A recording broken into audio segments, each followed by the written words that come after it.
んにちは皆さん。チベットディスウィークへようこそ。こちらはチベットテレビのテンジン・ラックフィルと申します。チベット、ダライラマ方法、そして CCA に関する1週間のニュースを送ります。じゃあ、それでヘッドラインを見ていきましょう。ダライラマ方法と CCA はエディンバラ公フィリップ殿下に哀悼の意を表明。ダライラマ方法が全人類の一体性を促進させるコミットメントを再確認。10代の僧侶が中国当局による勾留中に死亡。セシュル部ザワンボでの弾圧が続く。世界各国のチベット人が次期出席大臣とチベット亡命議会議員総選挙で投票。カルマシンゲイ氏がオーストラリア、ニュージーランド、東南アジア地域を管轄する CCA キャンベラ代表部事務所新代表に正式就任。ダライラーマ方法後継者問題について欧米各国会に反ヨーロッパ決議を表明。エディンバラ公フィリップ殿下が亡くなったことを受け、ダライラマ方法と CCA は英国王室に哀悼の意を表しました。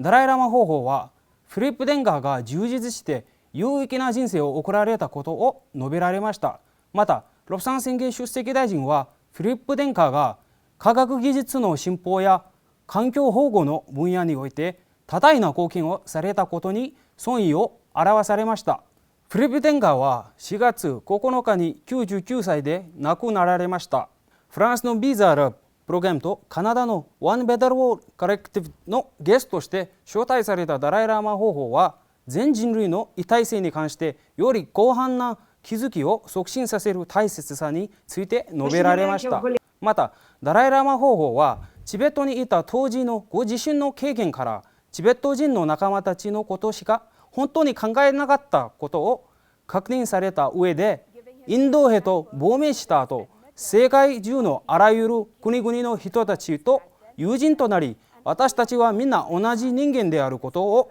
語りましたと述べられました。ダライラーマ方法は4月12日、法王朝においてオンラインでプログラムに参加されました。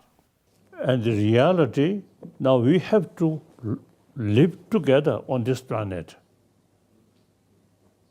Now time come, we should think about humanity, about world. No longer talking my nation,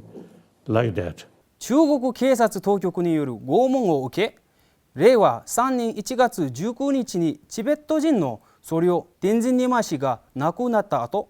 中国当局は警察官やその幹部にザワンボの町を侵攻させ、ダライラマ法王の写真を強制的に没収する浄化作戦を含んだチベット人への脅迫行為をセシュル部ザワンボにおいて断続しています。テンジンニマ氏別名ため2019年11月7日、旧来のチベット東部地方カムの関西圏セシュル部ザワンボで平和的に行われた抗議活動に他の3名の僧侶とともに参加したとして、中国当局から激しく殴打されるなどの拷問を受けたことで負傷し死亡しました。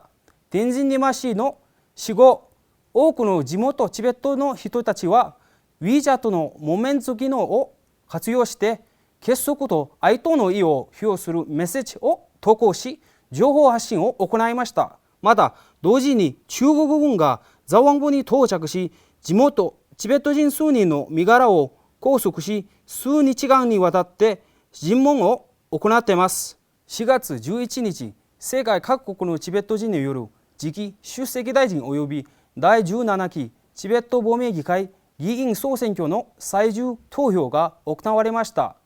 約83,000名の登録選挙人が世界26カ国に点在する中で行われる今回の選挙について、ロプサン宣言出席大臣は、亡命中のチベット人がダライラーマ方法の指導の下で民主主義を享受しているという中国当局に対する直接なメッセージであるという認識を示されました。We are sending a message directly to Beijing that there is no democracy in China and Tibetans in Tibet don't enjoy freedom, but under the great leadership of His Holiness Dalai Lama, we in exiles have been given this gift of democracy. So today is a proud day where Tibetans all over the world come together to celebrate and participate and embrace democracy. パンダミックが広がる中、インド、日本、ベルギー、オランダ、フランス、スペイン、ロシア、スイス、リテンシュタイン、ドイツ、オーストラリア、そしてイタリアなどの世界各地に点在する多くのチベット人が2021年チベット総選挙最終投票に参加し、票を投じる状況が見受けられました。選挙結果は5月14日に発表される予定です。今回の選挙は2011年にダライラマ方法から完全に政治的権限の移譲がなされて以来、第3回目となるチベット指導部の直接選挙です。4月14日、オーストラリア、ニュージーランド、東南アジア地域を管轄する CGA キャンベラ代表部事務所の代表職引き継ぎ式典が開催され、ラクパショコ代表が退任し、正式にカルマシンジ氏が新代表として就任しました。式典にはチベット情報局の理事会会員らが出席しました。カルマシンジ新代表は CGA 文部省の元長官であり、また